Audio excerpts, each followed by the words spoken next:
Corona में जो mutation के बाद ये डबल म्यूटेंट या फिर जो डेल्टा वेरिएंट है जिसने सेकेंड वेव में इतनी भयानक तबाही मचाई, ये क्या चीज़ है और थर्ड वेव कब तक आ जाएगा, और एक जो नया वेरिएंट सामने आ रहा है जिस पर वैक्सीन भी असरदार नहीं है, उस चीज़ के बारे में हम लोग समझते हैं।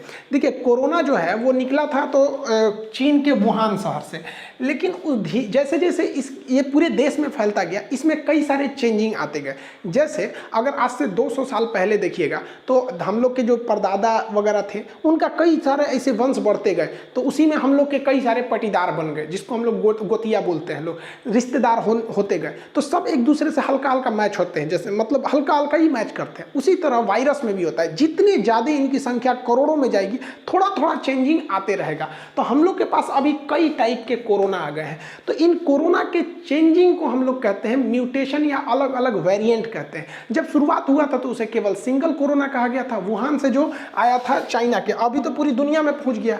अब कोई भी कोरोना जो है जब एक से दूसरा बनता है तो जिसे हम रेप्लिकेशन कहते हैं, तो वहाँ पर उसमें कई सारे प्रोटीन्स वगैरह होते हैं कोरोना के जो जेनेटिक मटेरियल है, तो उसमें जब एक से दूसरा बनता है तो जरूरी नहीं कि 100% सेम मॉडल का ही बनेगा, उसमें कुछ ना कुछ हल्का फुल्का चेंजिंग आ जाती है जिसे म्यूटेशन कहते हैं। जैसे देखिए, ये सारे के सारे कोरोना ही हैं सब, लेकिन अलग अलग डिजाइन के हो जाते हैं सब। हम आपसे एक सिंपली जैसे बताते हैं कि हम कुछ भी लिखते हैं, जैसे मान के चलिए हम यहाँ साइन ऐसा करते हैं तो एक हो गया ये, अगर हम दोबारा अगर करेंगे तो हल्का सा चेंजिंग आ जाएगा, तो ऐसे करते जाएंगे तो हल्का हल्का चेंजिंग आते जाता है। यहाँ पे कहीं पे भी जाएंगे तो हल्का सा चेंजिंग आते जाएगा, तो इसी को कहते हैं म्यूटेशन।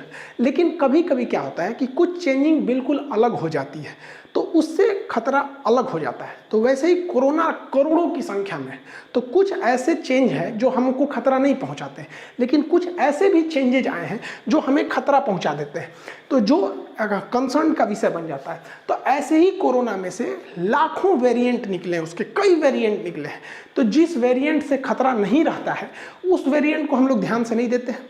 लेकिन कुछ ऐसे भी चेंजिंग होते हैं जो हमें खतरा दे देते हैं। जैसे एक था B117, ये ब्रिटेन में पाया गया, एक था B1351, ये साउथ अफ्रीका में, P1 ब्राजील में, ऐसे इंडिया में B16172 ऐसे इंडिया में पाया गया।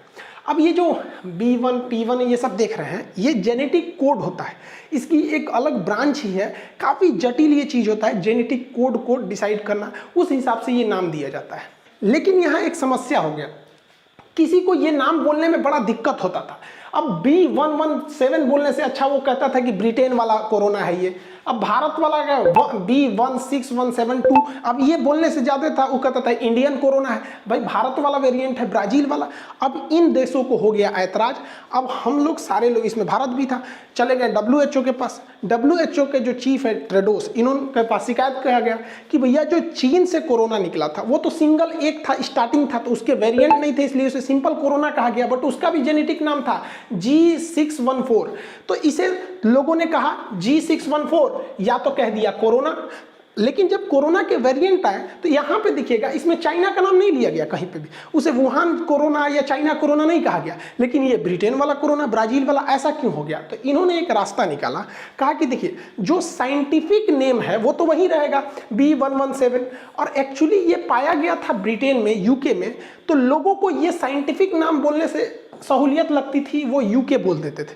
वैसे ही भारत में पाया गया जो B16172, अब इसको कोई इतना बोलेगा भारत वाला कोरोना, वो सीधा बोल देता था इंडियन वेरिएंट, इसलिए WHO ने इसके लिए ग्रीक वर्ड कहा कि जो वैज्ञानिक हैं वो आज भी इसी को बोलेंगे, लेकिन जो कॉमन आदमी है, जो नॉर्मल लोग हैं, वो इस देश को डिनोट ना करके ग्रीक नाम से, अब जो ब्रिटेन में पाया गया उसे अल्फा वेरिएंट कह दिया गया, जो साउथ अफ्रीका में पाया गया उसे बीटा वेरिएंट, जो ब्राज़ील में पाया गया उसे गामा वेरिएंट कर दिया गया।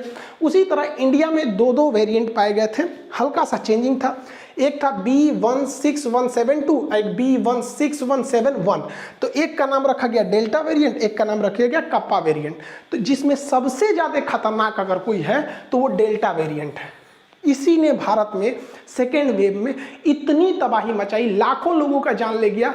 ये इतना खतरनाक है कि ये युवाओं तक को नहीं छोड़ा, और एक्चुअली ये आया हम लोग के यहाँ अप्रैल मई में, और बूढ़े लोग इसमें उतना संक्रमित नहीं हुए क्योंकि उन लोगों को एटलीस्ट एक डोज वैक्सीन की लग गई थी। तो भारत पूरी दुनिया में अभी ये सबसे खतरनाक इशू बना हुआ है डेल्टा वेरिएंट। अब अगर WHO ने ऐसा नाम नहीं जुगाड़ किया रहता तो आज पूरी दुनिया में लोग क्या कहते हैं कि इंडियन वेरिएंट बहुत खतरनाक है, इंडियन वेरिएंट बहुत खतरनाक है। ससुरा जहाँ से चाइना से शुरू हुआ, चाइना का नाम ही नहीं बदनाम होता और हम लोग खामखा में पिस जाते। इस वजह से इस तरह के नाम दिए गए, लेकिन साइंटिस्ट आज भी इसके जेनेटिक कोड के नाम से ही बुलाते हैं। लेकिन जो परंपरा थी देश के ओरिजिन जहाँ से इसकी पहली शुरुआत हुई थी, अब उसे खत्म कर दिया गया। भारत में 2 वेरिएंट थे, एक था आपका डेल्टा वेरिएंट जो भयानक तबाही मचाया है, एक कप्पा वेरिएंट, ये उतना तबाही नहीं मचाया।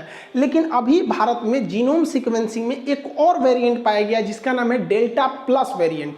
अब ये डेल्टा प्लस वेरिएंट इतना खतरनाक, एक तो डेल्टा खतरनाक है, उस पर से डेल्टा प्लस वेरिएंट पर देखा गया है कि वैक्सीन काम नहीं कर पाती है। इसलिए लोगों को जरूरी है कि वो अभी से ज़्यादा वैक्सीन ले सके ताकि वो लोग कोरोना के अलग वेरिएंट से तो कम से कम बच सके।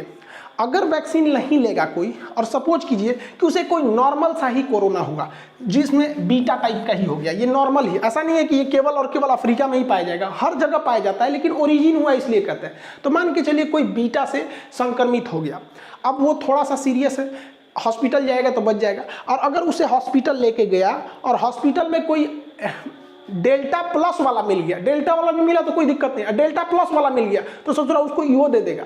अब वो सोच रहे इस सब से तो आदमी बचा सकता है। डेल्टा प्लस वेरिएंट जो है वो काफ़ी ज़्यादा खतरनाक है, इसलिए अभी वैक्सीन लेके रेडी रखिए लोग, ताकि बीमार उमार पड़े तो घरे ही ठीक हो सके। हॉस्पिटल में ज़्यादा दौड़ने की ज़रूरत नहीं है, वरना वहाँ अपने ही लोड ज़्यादा है। तो ये एक खतरनाक स्थिति भारत के सामने आती दिख रही है। हालांकि वैज्ञानिकों ने कहा है कि इसकी संख्या बहुत कम देखी गई है, लेकिन देखिए कोरोना शुरुआत में भी तो कम ही देखा गया था। डेल्टा वेरिएंट को भी नवंबर दिसंबर में ही गवर्नमेंट को बोल दिए थे साइंटिस्ट सबकी एक ऐसा वेरिएंट है, लेकिन आके तबाही तो मचा ही दिया। थर्ड वेव में ऐसा हो सकता है कि डेल्टा प्लस वेरिएंट को देखा जाएगा, क्योंकि अगर आप पुराना ग्राफ को देखेंगे तो जो पिछले साल यानी 2020 में जो कोरोना आया था उसका जो ग्राफ उठा था फिर अचानक डाउन हुआ, फिर इस तरह से जो अभी का चल रहा है, तो पिछले साल 11 सितंबर 2020 को पीक आया था और उस समय 97,654 यानी लगभग 98,000 मरीज मिले थे। उसके बाद ये पीक डाउन हो गया दिसंबर के महीने में। उसके बाद हमें 3 महीने की टाइम मिली, जनवरी, फरवरी और मार्च। 3 महीने के बाद अगले चौथे महीने से सेकेंड वेव चालू हो गया, यानी अप्रैल से सेकेंड वेव ये चालू हो गया जो अभी हम लोग झेल रहे हैं। सेकेंड वेव का जो पीक है वो 6 मई को देखा गया था। उस समय हमारे यहाँ 4,14,000 केस देखे गए थे। सेकेंड वेव जो अभी चल रहा है, ये सेकेंड वेव जो है वो जुलाई में डाउन हो जाएगा, पूरी तरह से ही डाउन हो जाएगा। लेकिन हमें फर्स्ट वेव से अगर हम सीखेंगे तो फर्स्ट वेव भी हमें केवल 3 महीने का मोहलत दिया था, तो हो सके उसी पैटर्न के हिसाब से सेकेंड वेव भी हमें 3 महीने का मोहलत दे। यानी ये जुलाई में डाउन होगा, अगस्त, सितंबर, अक्टूबर 3 महीना डाउन होगा और अक्टूबर लास्ट यानी नवंबर से थर्ड वेव भी आना चालू हो जाएगा। और कई देशों में थर्ड वेव, फोर्थ वेव भी आ चुके हैं, तो ऐसा नहीं कह सकते कि भारत में थर्ड वेव नहीं आएगा, लेकिन समझते हैं कि थर्ड वेव का कितना ज़्यादा खतरा रहेगा। तो अक्टूबर से नवंबर के बीच में थर्ड वेव आएगा, बट उस समय घबराने की ज़रूरत नहीं पड़ेगी, क्योंकि उस समय तक हॉस्पिटल्स में काफ़ी बेड अवेलेबल रहेंगे, क्योंकि हम लोगों ने काफ़ी हद तक सीखा है। सेकेंड वेव ने काफ़ी हद तक ऑक्सीजन की उस तरह से किल्लत नहीं आएगी, क्योंकि हम लोगों ने एक ऑक्सीजन का चेन अभी से बना के सीख लिया है। दवाओं की जो कालाबाजारी हो रही थी, जिसमें सबसे ज़्यादा रेमडेसिविर की ये जो ब्लैकमेल हुआ था, उसको ब्लैक में बेचा गया था रेमडेसिविर को, ये सब चीज़ें थोड़ी हद तक हमारे कंट्रोल में आ जाएगी। और वैक्सीनेशन प्रोग्राम से बहुत फ़ायदा होगा, क्योंकि बहुत हद तक गवर्नमेंट का भी कहना है कि हम लोग नवंबर के महीने तक लगभग 70 करोड़ लोग तक को वैक्सीनेट कर दिया जाएगा, और वो हो भी जाएगा नवंबर के महीने तक में वैक्सीनेशन। दूसरा, अगर और भी देखेंगे, अगर 100 साल पहले जाइएगा तो जो स्पेनिश फ्लू आया था, स्पेनिश फ्लू में भी 3 वेव आए।